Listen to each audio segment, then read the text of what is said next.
In many ways, this is different than anything we've faced before. And first, it's truly global. 30,000 foreign fighters from all around the world, 100 countries all around the world coming into Syria. We've really never seen anything like this before. So it is a global fight. It's a threat to all of us. And it's something that we need a global coalition to confront. And it's very complicated. Just characterize the enemy for me, if you would. Do you see them as rational in any way, in their own terms? No, they have to be destroyed.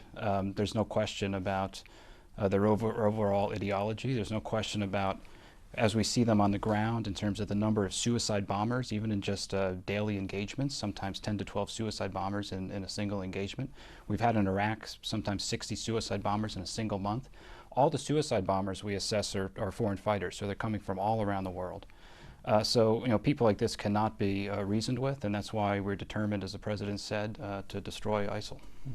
Do they have, what's your best guess, do they have much support on the ground among the population over whose territory they're occupying? I'll give you an example of Ramadi. So Ramadi, ISIL pretended to be the defenders of the people of Ramadi, which was a total lie. They eventually, when they really took over Ramadi back in May, they cleansed the city of anyone that disagreed with them. They tried to impose their, doctrinaire 8th century type rules. And now in Ramadi, as the Iraqi security forces have been on the counterattack for 2 months, and as Daesh is focused on the core center of the city, they've blown the last bridge, basically isolating themselves in the center of the city, and eventually the Iraqi security forces were confident it'll take some time. We'll clear them out of the center of Ramadi. But importantly, the fighters in Ramadi, based on our information, you have Chechens, you have people speaking Russian, you have Egyptians, you have foreign fighters from all around the world, holding human shields, the citizens of Ramadi, hostage in downtown Ramadi. So any notion that this barbaric terrorist group was serving some sort of legitimate end has really been revealed as a total lie. Right, so the objective is clear. It's to degrade and destroy ISIS. It's not to contain or to contain and degrade. It has absolutely moved to destroying them. Everybody says in order to achieve that goal, there has to be a ground force at some point. And the great mystery of this war has been who is going to be the force. Can you throw any light on who it is going to be that will go in there and defeat them?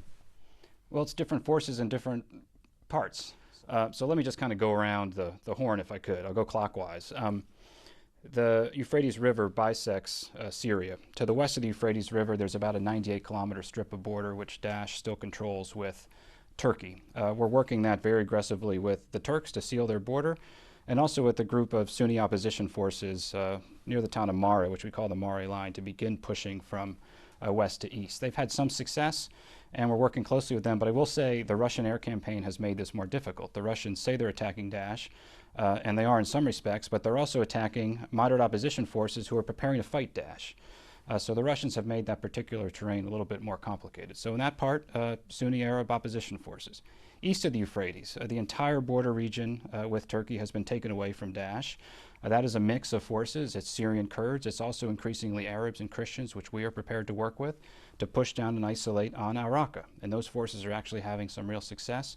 Over to the east near the Iraqi border, they've now cleared an operation in just the last 3 weeks, 1,000 square kilometers, very critical terrain. 70,000 non-jihadis, non-Kurdish fighters to take on ISIL has been the number that's been quoted.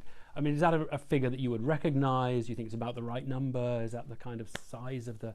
I think it's the high end of our estimate. It's a fair high end of our estimate. It also reflects why, the fight against Daesh isn't just the military fight on the ground, although that gets a lot of attention. It's also the political, from the top to the bottom up. It's humanitarian. It's intelligence driven.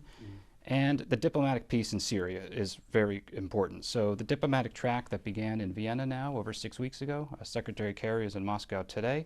We hope to continue with advance this process and eventually begin to de-escalate the conflict between the opposition and the regime. And that will free up a great deal of opposition forces to focus on extremists. 70,000 would be kind of above your own estimate as to what... No, I think it's within our estimate, but again, many of those forces right now are fighting the regime. So in order to de-escalate the conflict between the opposition and the regime, which is a key element of the Vienna process, and it'll only really start. We cannot get to a ceasefire unless we have a very credible political process.